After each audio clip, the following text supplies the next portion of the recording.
Hello everyone, welcome back to our channel. Today we'll try to solve a numerical based on the method of resolution. But what is method of resolution? It is a method of dividing the given force into horizontal and the vertical component. So if you want to know more about the method of resolution, I have prepared two videos regarding this. You can watch that video.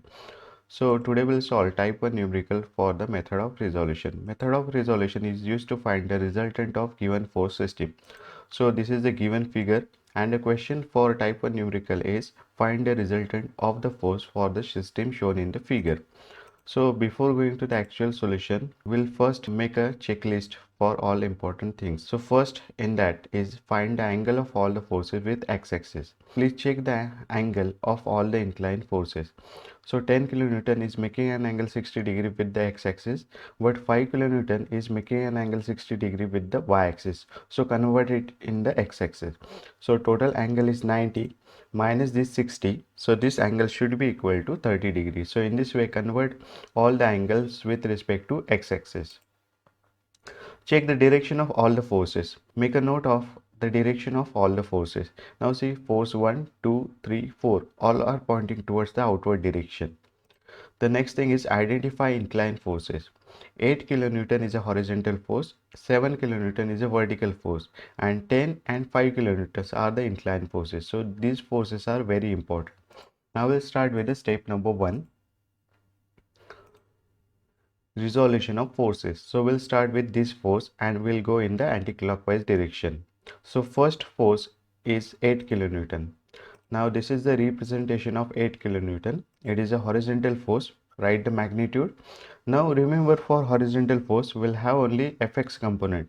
Fy component of this horizontal force is equal to 0.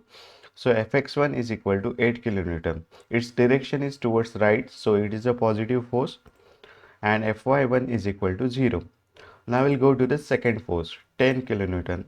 It is an inclined force making an angle 60 degree with the horizontal. Now if you make this force horizontal, it will point towards right direction, and if you make this force vertical, it will point towards up direction. For horizontal force, the value of Fx component will be F into cos theta, where F is the magnitude and theta is the angle made with the x-axis. So Fx2 is equal to 10 magnitude cos theta 60. Same way you can find the vertical component. So vertical component will be Fy2 is equal to F sin theta, where F is the magnitude and theta is the included angle.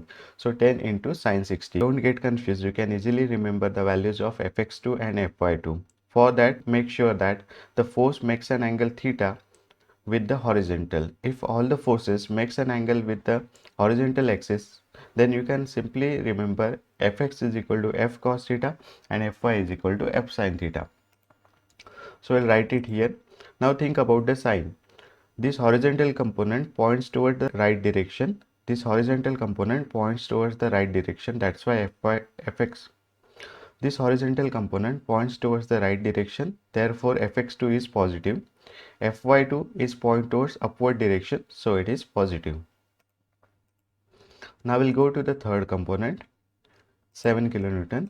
It is a vertical force and pointed in the up direction. As we have discussed, for the vertical force, the value of horizontal component should be equal to 0. That's why Fx3 is equal to 0 and the vertical component is equal to the magnitude of vertical force.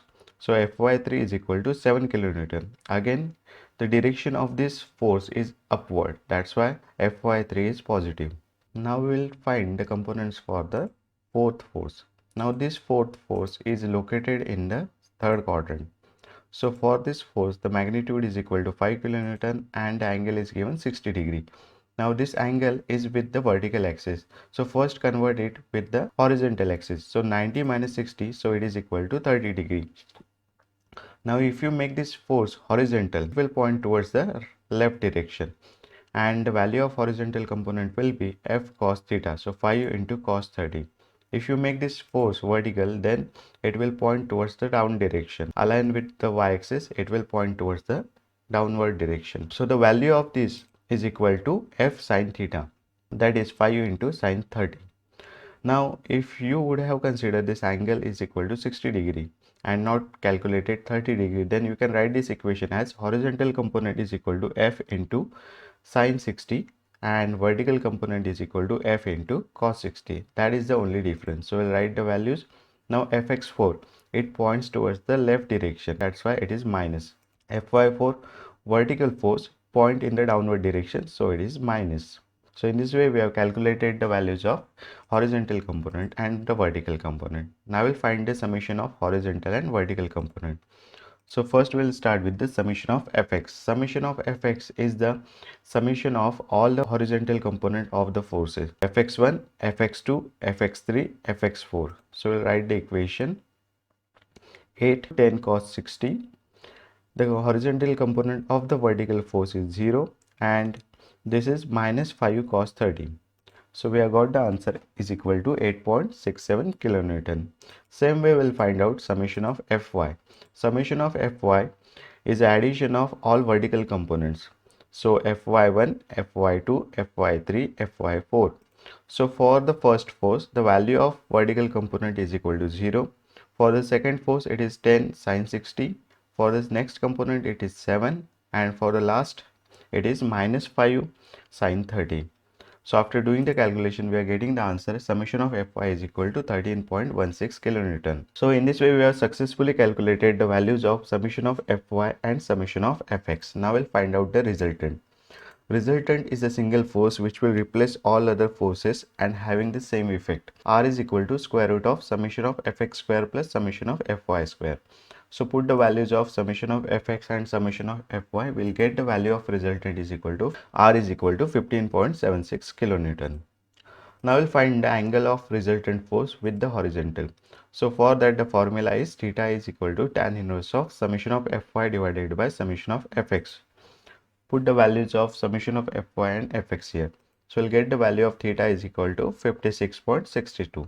Now the last step in this numerical is representation of the resultant. So you should identify in which quadrant this resultant will locate.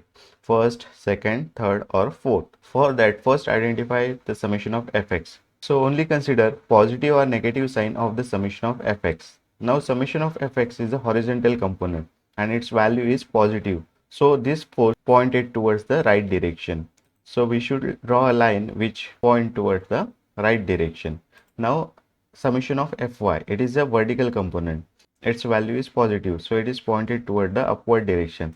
So we can draw one upward line. So in this way, summation of fx is positive. That's why we have written a line pointed towards the right direction. Summation of fy is positive. That's why we have drawn a line in the upward direction. So we have got the first quadrant. So your resultant will lie in the first quadrant. Write the magnitude of the resultant and show the theta that we have calculated, 56.62. So in this way, by following the steps, first draw the given figure, identify the inclined forces, identify the angle with the x-axis, then write the resolution for individual forces. After that, find summation of fx, then find summation of fy, then find the resultant by using the formula square root of summation of fx square plus summation of fy square. After that, find the angle. Theta is equal to tan inverse of summation of fy divided by summation of fx, and in the final step will represent the resultant. I hope you understood this video. Thank you for watching this video. Please like and subscribe our channel. Thank you. Thank you very much.